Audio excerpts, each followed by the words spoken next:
rek dina la mën a yóbbu ba koor gi yëpp jeex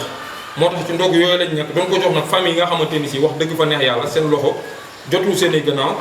durant weeru koor gi yëpp amul benn jour boo xamante ni si le mouvement taxaw sa askan tëbal na ko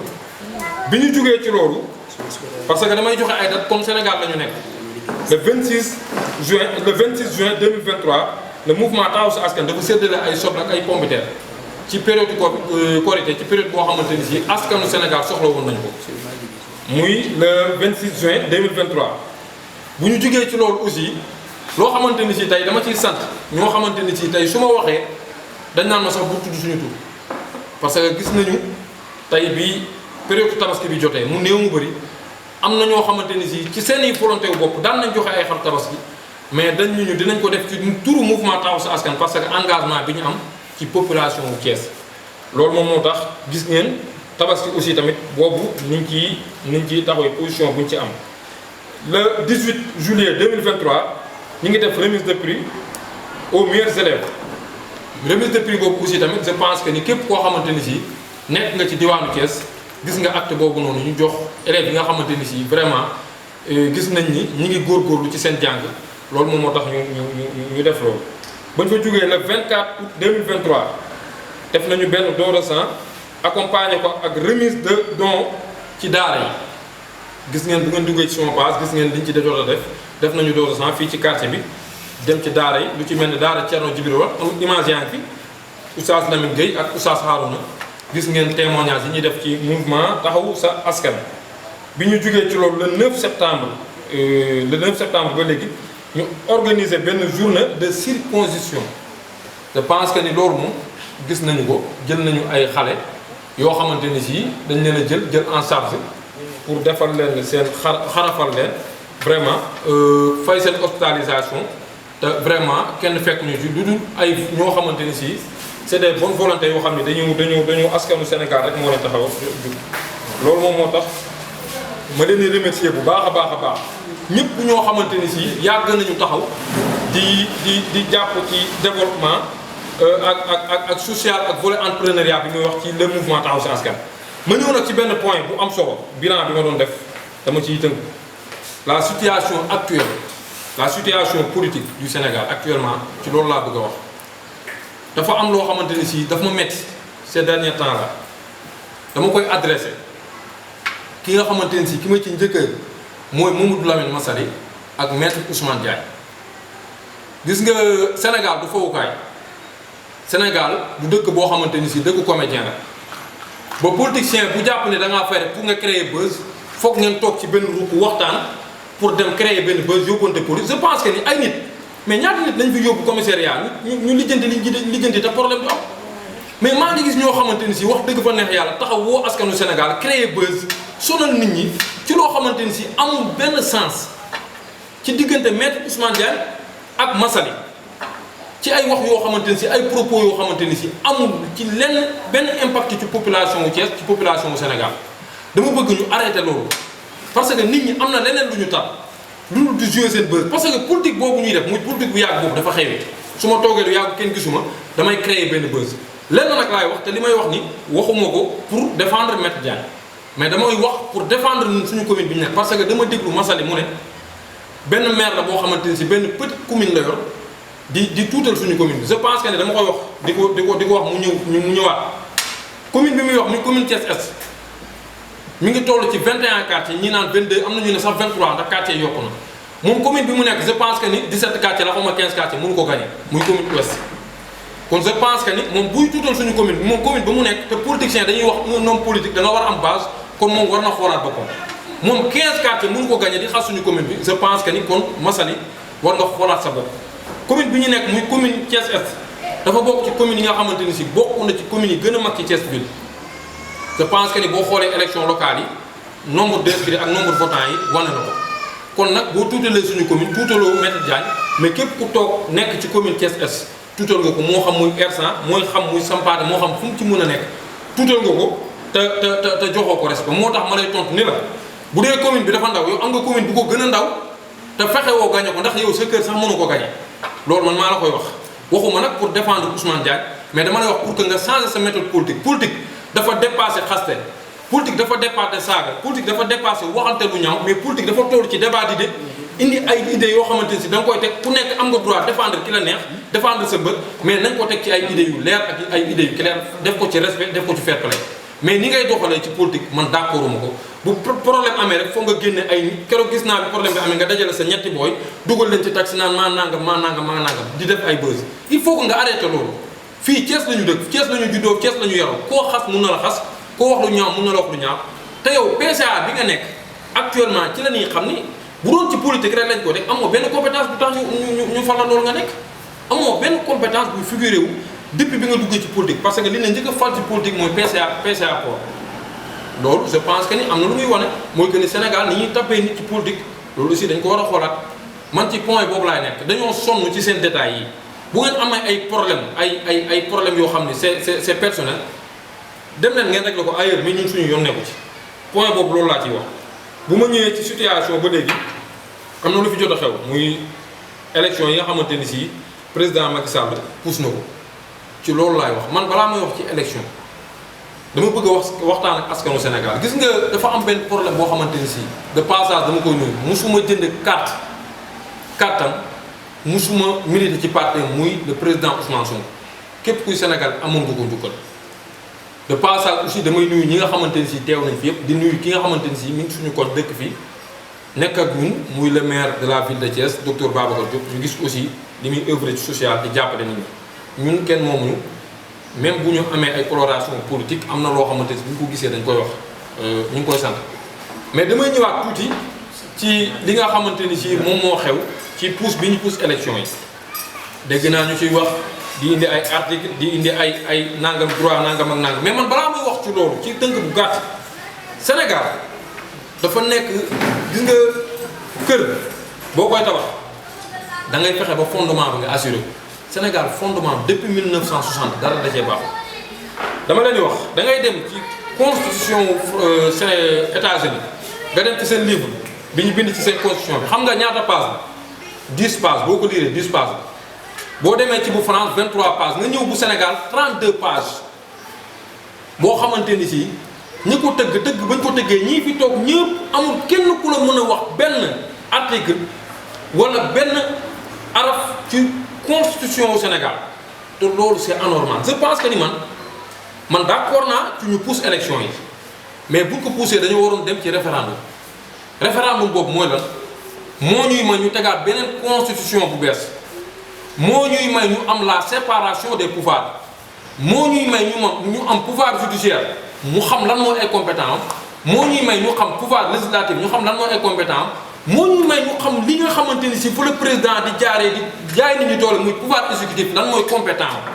parce que boo demee aux États-Unis dafa am ñi ñuy wooye les 9 sages yooyu noonu muy cour bi gën a mag muy cour suprême ñoom ñoo koy conditionné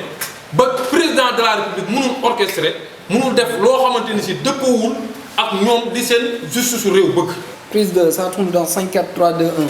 Bismillah. Mesdames et messieurs, bonsoir. Avant d'entrer dans le vif de notre sujet portant sur l'actualité au Sénégal, permettez-moi tout d'abord de remercier la presse et les journalistes qui sont venus en nombre. Merci à tous pour votre présence. Comme vous le savez récemment, l'actualité au Sénégal a été secouée par plusieurs événements dont nous allons faire le point sur quelques faits marquants en l'occurrence. Il s'agit notamment de l'élection présidentielle au Sénégal reportée au 15 décembre 2024. Le Sénégal, pourtant connu pour sa stabilité politique sur le continent africain,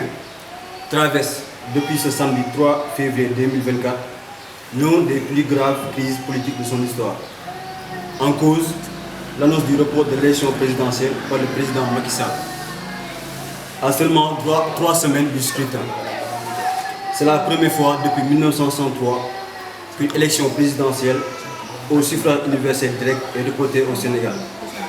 pays ouest africain présenté comme un îlot de stabilité sur le continent. L'Assemblée nationale a finalement adopté sans débat la proposition de la loi du report de l'élection présidentielle.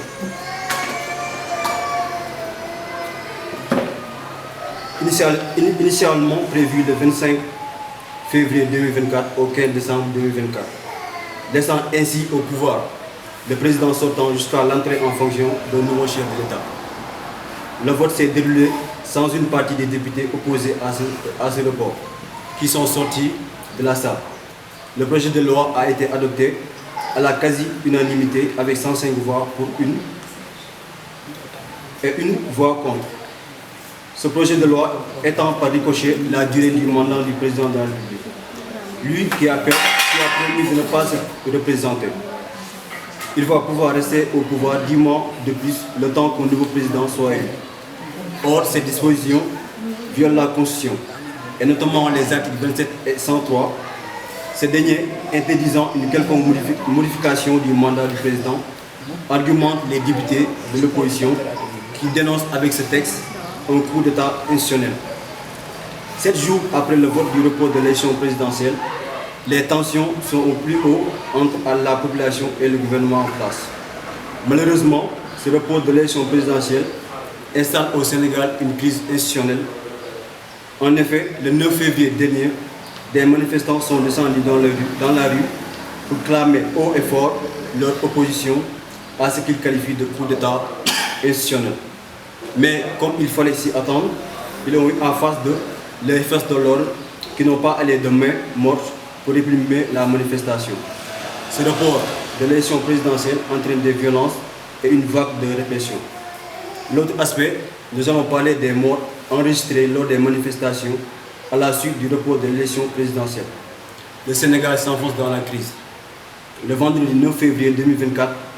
des manifestants protestent contre la décision du président de la République de reporter l'élection présidentielle, prévue le 25 février 2024. 3 morts ont été enregistrés à la suite du report de l'élection présidentielle prévue le 25 février 2024. Tout d'abord, en Ziguinchor, un jeune a reçu un projectile sur la tête et il est décédé de ses blessures à la réanimation hier soir, a déclaré un responsable hospitalier sous couvert d'anonymat. Il y a eu plusieurs blessés graves pendant les manifestations au Tampon et l'un est décédé. Il a été atteint d'une balle à la tête. Le garçon était un lycéen qui habitait dans un quartier communément appelé Grand Dakar à Ziguinchor, a déclaré un responsable hospitalier sous couvert. Ensuite, le pays a été vivement ému par la mort dans la ville historique de Saint-Louis d'Alpha Yoro Tounkara, PSL sur lui, 22 ans, étudiant en deuxième année de licence de géographie. Des centaines d'étudiants de l'université Gaston Berger, où il étudiait, ont veillé dans la nuit de vendredi à samedi, priant pour lui. Le président du club de géographie de l'université Gaston Berger de Saint-Louis témoigne qu'il était non seulement un brillant étudiant, mais aussi un camarade aimé et respecté. Sa présence chaleureuse et son enthousiasme contagieux manqueront à ceux qui ont la chance de le connaître. Enfin, Maudou Gueye, 23 ans, était un marchand ambulant à Colobane, un quartier animé de Dakar où il vendait des maillots et des drapeaux. Selon son frère, qui témoigne, il y a eu des tirs de grenades lacrymogènes et ensuite on est allé à la gare du Terre de Colobane pour rentrer. C'est là-bas qu'un gendarme lui a tiré une balle réelle au ventre, a-t-il affirmé. Nous demandons respectueusement aux autorités sénégalaises d'ouvrir immédiatement des enquêtes indépendantes sur les violences survenues lors des manifestations des 9 et 10 février 2024 à la suite du report de l'élection présidentielle. Les autorités doivent également veiller à ce que les personnes arrêtées pendant les manifestations bénéficient d'un traitement équitable. Nous allons parler ensuite de la liberté de la presse malmenée au Sénégal. Le Sénégal vit en effet depuis une dizaine de jours une grave crise politique à la suite de l'annonce le 3 février dernier du président Macky Sall de reporter les élections présidentielles du 25 février 2024. Depuis cette date, les médias et journalistes ont particulièrement été visés par des actions de répression. On constate des lieux inquiétants pour la liberté de la presse qui interrogent d'autant plus sur l'état de la démocratie sénégalaise. Des journalistes ont été la cible des forces de défense et de sécurité lors de la manifestation contre le report de l'élection présidentielle. Absa Anne, journaliste à Sénéweb, a été arrêtée, molestée dans la fourgette de la police avant d'être relâchée quelques mois plus tard. Elle finit la journée à l'hôpital. Mor Amar, du journal L'Enquête, reçoit des coups de poing alors qu'il se déplaçait avec des journalistes. Isabelle Bampoki de ADTV a elle aussi été brutalisée. Un journaliste de DS Media a reçu un coup de projectile à la main. Des journalistes de l'RL ont vu leur matériel saccagé. D'autres journalistes, d'autres organes ont été blessés lors de leur fuite. Au-delà des attaques physiques de journalistes sur le terrain, une pression s'exerce également sur les groupes de presse privés avec des menaces de coupure du signal d'émission pour les radios et télévisions notamment. C'est ce qu'a vécu Walf, première télévision privée du pays, est très populaire du 4 au 11 février avec le retrait de sa licence de diffusion. Alors que la chaîne diffuse le 4 février une émission spéciale consacrée au report des élections et notamment les manifestations en cours, la direction du média reçoit des pressions du ministère de la Communication pour arrêter l'émission, sans quoi le signal sera coupé. Accusé d'avoir diffusé des propos subversifs, haineux et dangereux, ainsi que d'avoir révélé des appels incessants au soulèvement violent de la population, Walf TV voit sa licence de diffusion sur la chaîne télé lui être retirée de manière définitive par le ministre de la Communication, Moussa Bocar Thiam. Quelques associations de presse ont prêté main forte à Walf TV, notamment la coordination des associations de presse,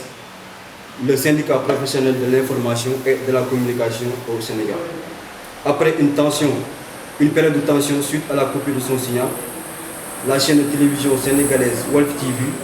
a vu son signal rétabli par les autorités du pays ce dimanche 11 février 2024. Selon Cheikh Niass, président directeur général de Walf,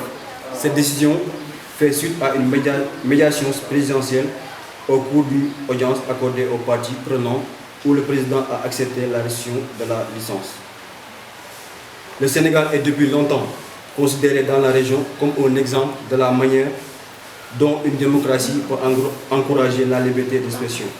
la libre association et la participation politique. Malheureusement, cet héritage est désormais menacé. Face à cette crise politique, les autorités doivent respecter les droits fondamentaux. L'article 4 de la Charte africaine protège le droit à la vie. Il en est de même pour le droit d'accès à l'information et la liberté d'expression qui sont également consacrés par l'article 9 de la Charte africaine, ainsi que dans la Déclaration des principes sur la liberté d'expression et l'accès à l'information en Afrique. Le droit à la liberté de réunion et de manifestation est issu prévu par l'article 11 de la Charte africaine. L'État du Sénégal se doit de garantir et de protéger l'ensemble de ses droits en vertu de ses obligations vis-à-vis de la Charte africaine et des autres instruments internationaux et régionaux des droits de l'homme auxquels il est partie. Nous invitons aussi l'État du Sénégal d'engager toutes les mesures nécessaires pour établir l'ordre et la stabilité et préserver la démocratie et la paix, afin d'assurer le plein respect et la protection des droits humains.